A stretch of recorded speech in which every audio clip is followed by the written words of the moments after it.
पुंडलीकवरदा हरिविठ्ठल श्री ज्ञानदेव तुकाराम सद्गुरु समर्थ त्र्यंबकानंद महाराज की जय। आऊली ज्ञानेश्वर महाराज की जय।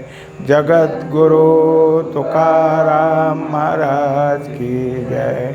श्री गुरुदेव दत्त। आयुष्य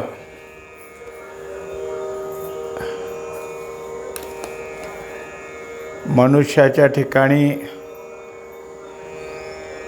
आयुष्य मिळालं, पण त्याचा तो फायदा कसा करून घेतो, त्याचा आयुष्यातला किती वेळ वाया जातो, किती वेळ फायद्याचा आहे, हे मागच्या याच्यामध्ये आपण पाहिलं।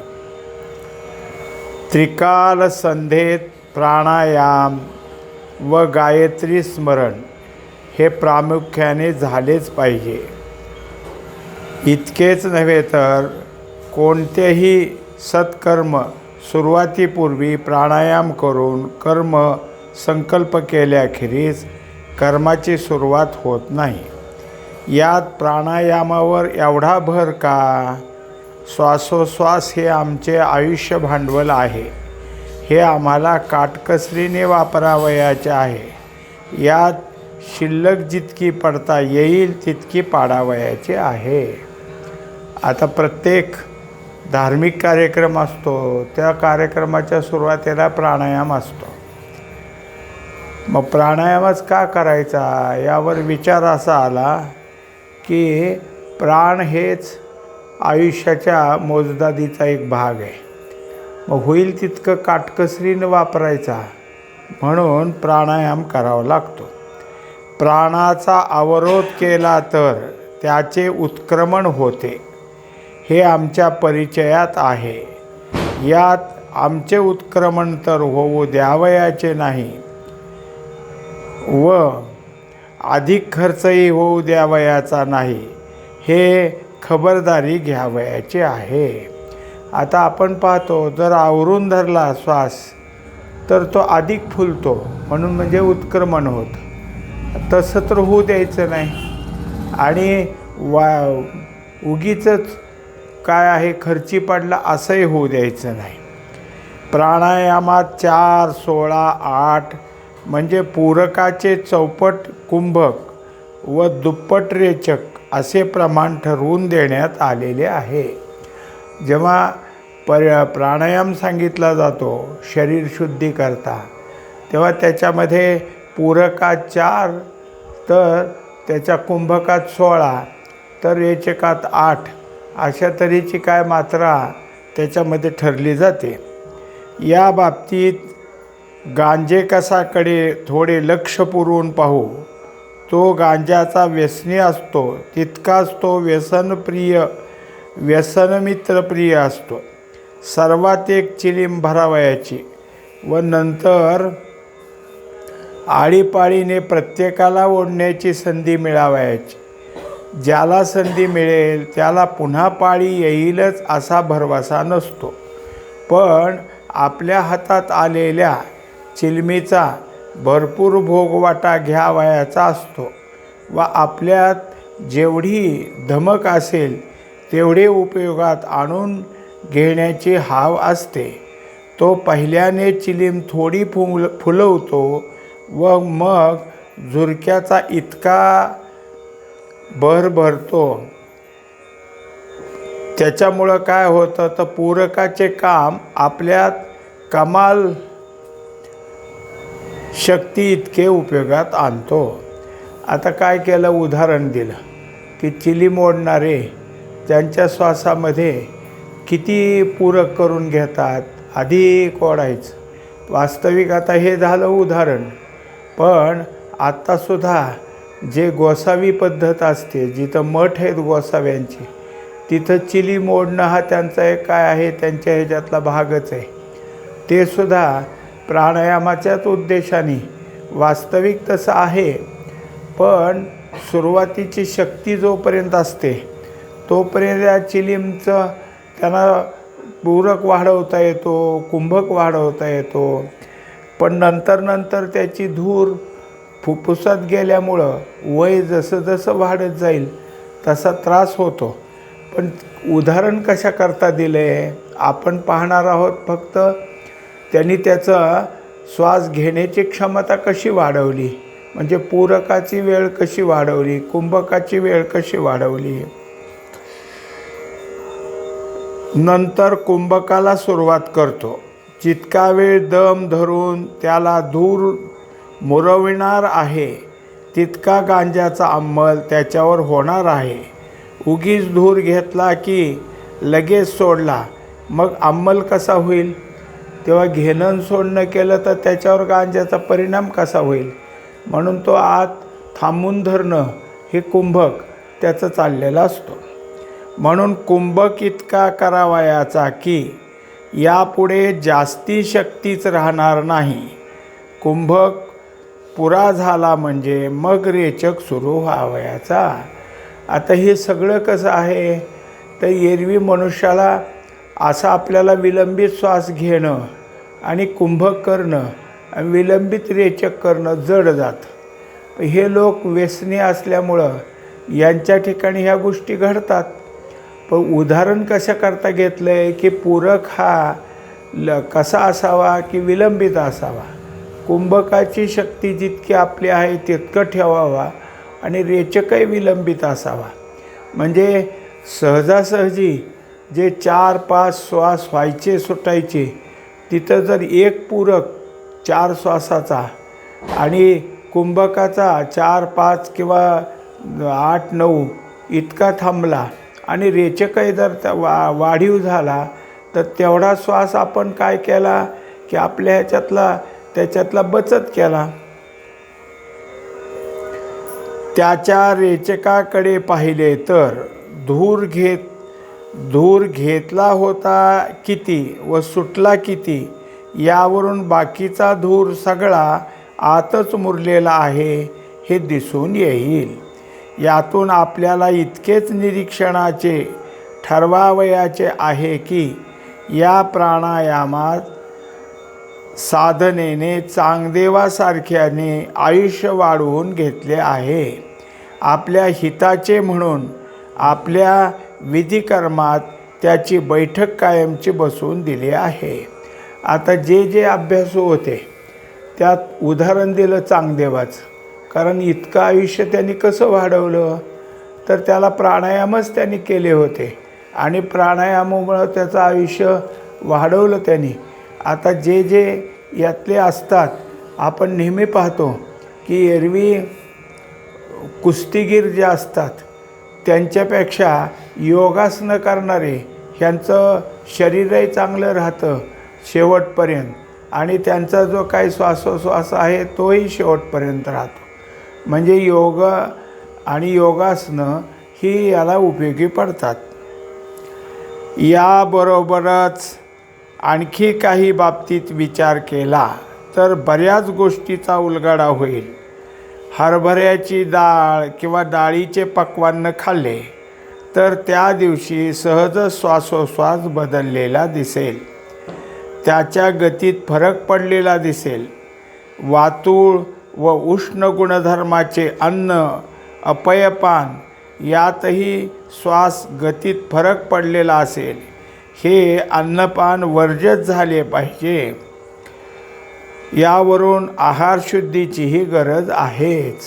आता काही अन्न असे त्यात उदाहरण दिलं हरभऱ्याच्या डाळीचं की ज्यामध्ये गॅस वाढला तर श्वासोश्वासाला विरोध होतो. तितका श्वास घेणं आणि सोडणं शक्य होत नाही.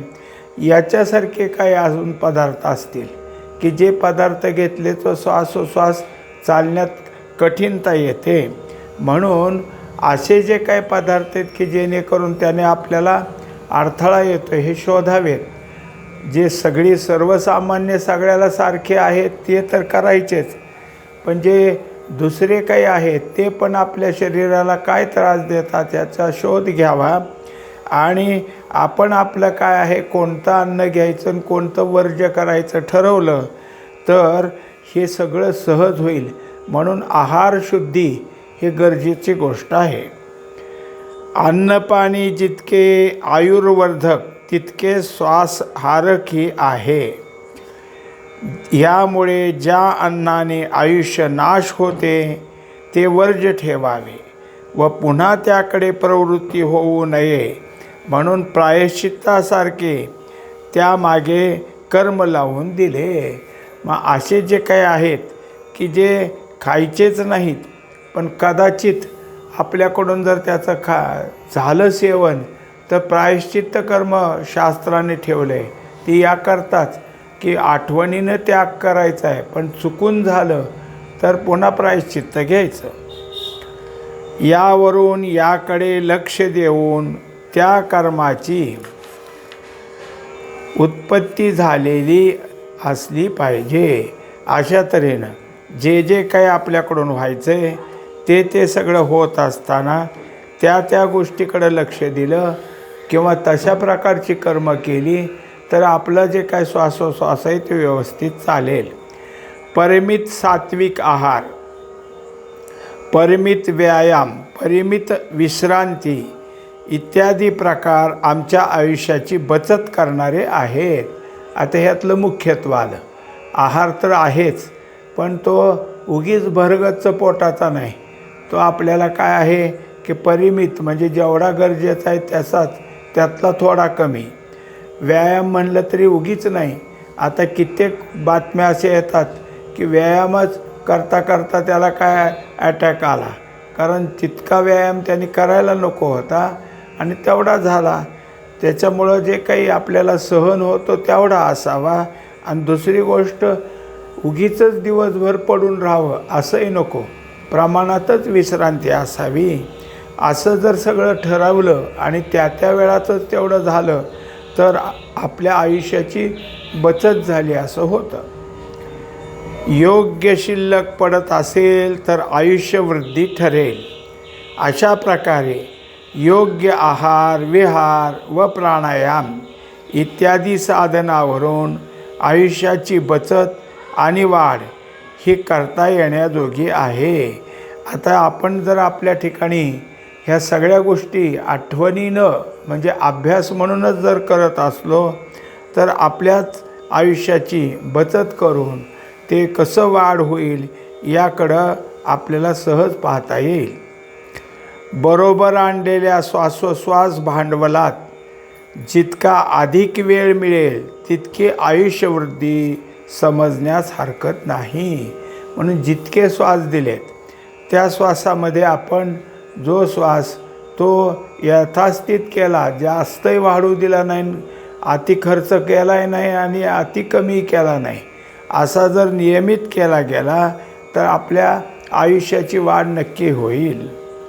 मागील उदाहरणातील प्रवास खर्च, प्रवासास लागणारे अंदाजे दिवस आणि जादा प्रसंगी शिल्लक ही यात दिलेल्या खर्चात अंदाजापेक्षा अधिक दिवस राहून जादा शिल्लक तशीच वडिलाच्या हातात दिली तर अंदाजे प्रवासास धरलेल्या दिवसापेक्षा अधिक दिवस हे त्यात खर्चाचे वाढलेले आहेत हे दिसून येईल. मागचं उदाहरण आहे की एखादा प्रवासाला निघाल्यानंतर त्याला लागणारा सगळ्या खर्चाचा हिशोब करून रक्कम दिली. आता त्यातलंच उदाहरण असं सांगितलं की त्यांनी सगळं कामं केली, शिवाय पैसे काय केले, खर्च कमीच केले आणि ती बचत करून वडिलाच्या हातात आणून दिली, एवढे शिल्लक आहेत. असं जर झालं तर ते जसं आहे आता तेच उदाहरण इथं सांगतात. आयुष्य म्हणजे काय, आयुष्याचे मूळ माप किती, आयुष्याची वाढ करता येते काय, आयुष्य कसे बनलेले असेल वगैरे वगैरे गोष्टीचा खुलासा झालेला दिसून येईल. आता एकंदरीत पुन्हा हे 4 प्रश्न आले.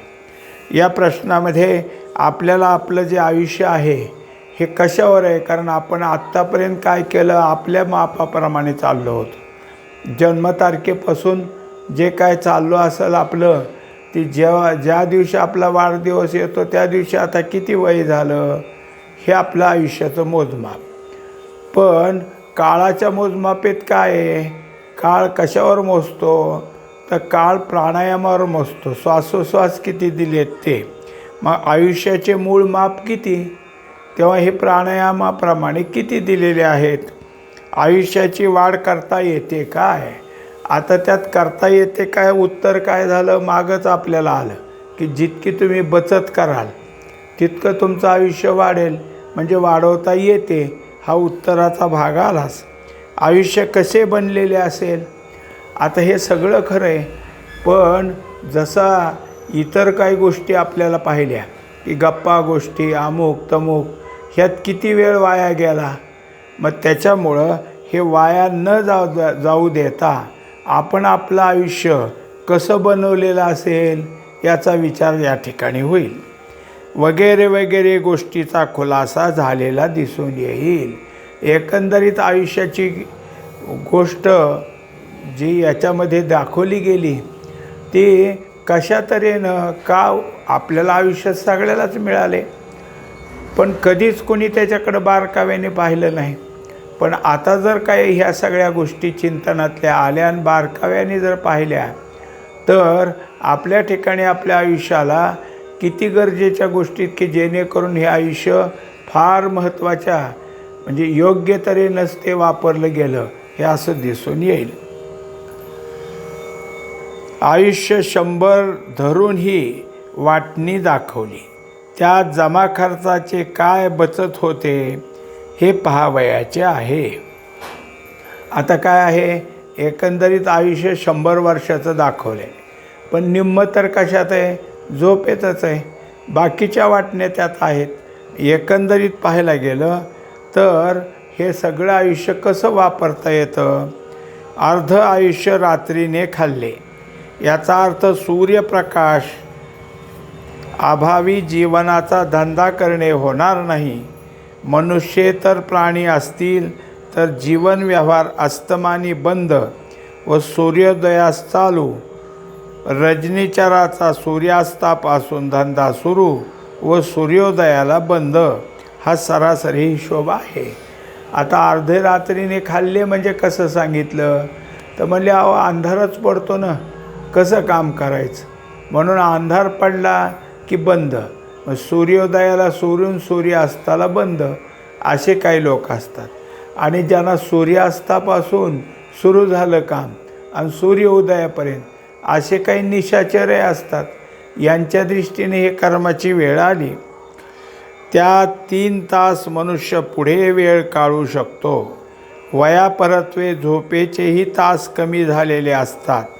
अगदी शारीरिक कष्ट करण्यासही 6 तास विश्रांती समाधानाची वाटते. आता एकंदरीत आपण अर्ध म्हणलं आहे, पण अजून सूर्यास्तानंतर किंवा सूर्योदयापूर्वी आपण काही काम करू शकतो. म्हणजेच मनुष्याला 6 तास किती जरी कष्टाचं काम असलं तरी 6 तास झोप झाली म्हणजे ती विश्रांती त्याला समाधानकारक वाटते. त्याला जादा तास देऊन बैठे काम करण्यास 6 तास धरले तरी पुष्कळ विश्रांती होत आहे. आता ज्यांचं बैठं काम आहे त्यांच्या दृष्टीने सुद्धा ही विश्रांती भरपूर झाली. आळसाने अधिक लोळू लागला तर तो अपव्यय हा त्याचा बुद्धिदोष समजावा लागेल. आता काय झोप तर झाली पण उगाच लोळत राहिला तर त्यांनी त्याच्या बुद्धीत विचार न केल्यामुळं त्याचा हा बुद्धिदोषच समजावा लागेल. कनिष्ठ नोकरालाही सरकार 8 तासापेक्षा जास्त काम करू नये म्हणून कायद्याने बंधन घालू शकते. हे आहार मिळवण्याचे तास जास्तीत जास्तीचे आहेत. बाकीच्या 10 तासात किती तास आपल्या आयुष्यावारीस सापडावेत ज्याचा त्याने हिशोब ठरवायचा आहे. आता एकंदरीत काय झाले की त्यातले काही तास इकडे आले म्हणजे मग 12 तासाचा दिवस आणि त्यातले 3 असं सगळं जर बघितलं तर ह्याच्या ठिकाणी त्यांनी आपल्या संपूर्ण वेळामध्ये कोणत्या प्रकारचा आयुष्याची घडी बसवायची त्याचा हिशोब ज्याची त्यांनी करायचा आहे. बाळपण अज्ञानाचे व बुद्धिविकासाचे आहे. तो वेळ आपल्या उपयोगात आणावयाचे हे ठरविण्यास लागणारी बुद्धीच अल्प असल्याने विचारात घेता येणार नाही. आता जसं रात्र आणि दिवस याचा विचार केला तसं आता आपलं आयुष्य गणना सुरू झाली. मग आपलं जे बालपण आहे तिथं आपली बुद्धी काय आहे? अज्ञानी. शिवाय आपल्याला पुढं काय करायचं आहे? बुद्धीचा विकास करायचा आहे. म्हणून तिथं जे काय करायचं आहे, बरं ह्याच्यापेक्षा जास्त सांगावं तिथं तर ते ठरवणारी समजून घेणारी त्याची बुद्धीच नाही. म्हणून जेवढं बालवय आहे तेवढं बालवय या आयुष्याच्या हिशोबात घेताच येत नाही. जे आयुष्य तिथं मोजमापात आहे, पण आयुष्य कसं सुधारावं यात तिथं काही विचार होत नाही. तारुण्य, रोगव्याधी व म्हातारपण ह्यातील विचार आपणास पाहावयाचा आहे. सर्व रोगाचे मूळ आहार विहारात आहे हे कळून येण्यासारखे आहे. प्रारब्ध योगाने उद्भवणारे रोग, आनुवंशिक रोग, स्वैरवर्तनाने उद्भवणारे रोग हे पडताळून पाहता येण्यासारखे आहेत. आता त्यात एक दाखवलं त्याने बालत्व. आता पीडा, रोग, क्षय याचा विचार करायला गेला तर मनुष्याच्या ठिकाणी म्हातारपण झालं तर दुसरे काय आजारपण हे येतंच. पण शक्यतो आजारपण मनुष्याच्या आहार आणि विहार यावरच आहे. आहार नीट नाही घेतला की आजारपण येणारच आणि विहारही नीट नसेल तर येईलच. म्हणजेच कोणते बरं आता ह्याच्याशिवाय काही आनुवंशिक आहे ते रोग असतातच, काही प्रारब्धाने उद्भवणारे असतात आणि काही आपल्याकडून सैरवर्तन झालं, कुठं आळाबांधाच ठेवला नाही, कसंही वागायचं, कसंही खायचं, कधी झोपायचं, कधी उठायचं, त्यातही आजारपण येऊ शकतो.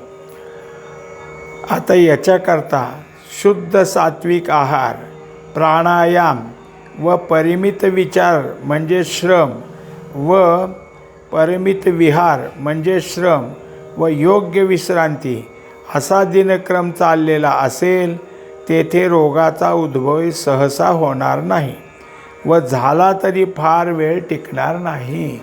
म्हणजे मग तुम्ही जर सगळ्या गोष्टी मोजमापात करत असाल, कोणत्या तुमचा आहार व्यवस्थित आहे, तुम्ही प्राणायाम करताय, तुम्ही बाहेर जे काय काम करता, इकडं तिकडं जाता, शारीरिक कष्ट आहे ते सुद्धा तुमचे मापातच आहेत आणि विश्रांतीसुद्धा मापात आहे.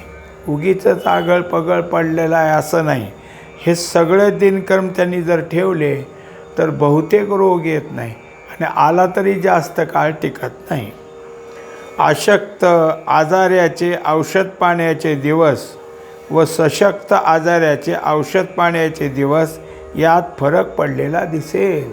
म्हणजे जे म्हातारी आणि अशक्त माणसं असतात त्यांना बरेच दिवस औषध घ्यावं लागतं आणि जे सशक्त असतात, चांगली त्यांच्या ठिकाणचे काय आहे दिनक्रम चांगला आहे, त्याला थोडं औषध घेतलं तरी त्याचं सगळं पार पडतं.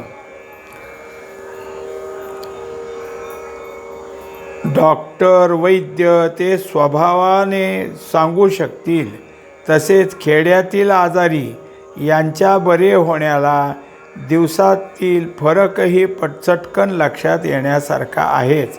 या विचारावरून एवढेच पाहावयाचे आहे की म्हणजे काही ग्रामीण भागात राहणारे आहेत त्यांचा आजार सहजी लवकरच उरकतो, कारण त्यांचा आहारात आणि ह्याच्यामध्ये किती जरी असलं तरी श्रमाचे कामं जास्त असल्यामुळं तो आहार पचनी पडतो आणि हवामान चांगलं असल्यामुळं, आहारही शुद्ध असल्यामुळं बहुतेक रोग त्या ठिकाणी उद्भवत नाहीत.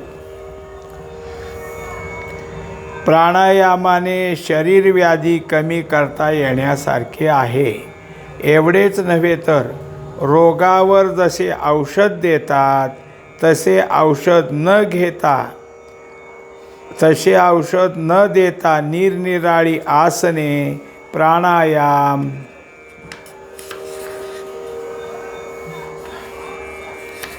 योजना करूनही रोग दूर केले जातात. मग औषधाशिवाय दुसरं काय दाखवलं तर योगासनं, प्राणायाम हे सुद्धा आजार कमी करू शकतात. यावरून फुकट जाणारे बरेचसे आयुष्य आपल्याला वाचवता येणार आहे. आता कशातला झाला विषय इतके वेळ, तर आजारपणाने आपलं जे दिवस वाया जायचे तिथं तिथं कसा फरक करता येईल त्यावर सगळं बोलणं झालं. हे लक्षात येईल. तारुण्य ज्याला आरोग्य स्वरूप स्थितीत मिळणार आहे त्याला म्हातारपणही पुष्कळच उपयोगी पडणार आहे. ज्याचा तरुणपणा कसलाही आजार न होता व्यवस्थित गेला त्याचं म्हातारपणसुद्धा चांगलं जातं. मृत्यूचिन्हे उघडली तरीही त्यातून बराच भाव मिळवता येईल. केवळ देह पडताना जो दशा गाठली जाईल तेवढीच ती सुद्धा चांगल्या स्थितीत देह सोडणारे पाहावयास मिळतात. म्हणजे आता हे कोणाचं चाललं तर ज्यांनी तारुण्य चांगलं टिकवलं आहे त्याचं म्हातारपणही चांगलं आणि त्याचा मृत्यूकाळसुद्धा अत्यंत व्यवस्थित होईल. शेवटच्या क्षणालाच त्याचं काय असेल ते असेल, तोपर्यंत त्याचं सगळं व्यवस्थित होईल. शेवटी काहीतरी उद्भवल आणि त्यावेळेस त्याचा देह पडला जाईल. पुंडलिक वरदारी विठ्ठल श्री ज्ञानदेव तुकाराम सद्गुरु समर्थ त्र्यंबकानंद महाराज की जय. माऊली ज्ञानेश्वर महाराज की जय. जगद्गुरु तुकाराम महाराज की. श्री गुरुदेव दत्त.